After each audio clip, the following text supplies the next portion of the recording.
যাকে না দেখে চোখ দিয়ে অজরে পানি পড়তো, কাউকে না বলা আপনার একান্তই কথাগুলো যাকে বলছেন, খুব বিপদে কেউ নেই কেঁদে কেঁদে যাকে বলছেন, পকেটে টাকা ঘরে খাবার নেই, অনিশ্চিত ঔষধ দেখে খাবারের ব্যবস্থা করছেন যিনি,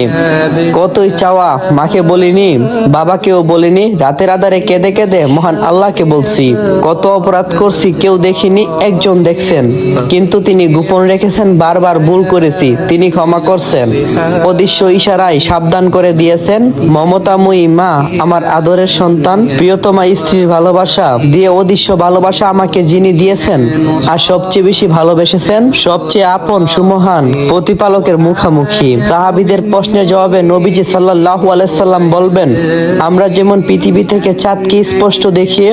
আমরা আল্লাহ সুবহানাহু তাআলাকে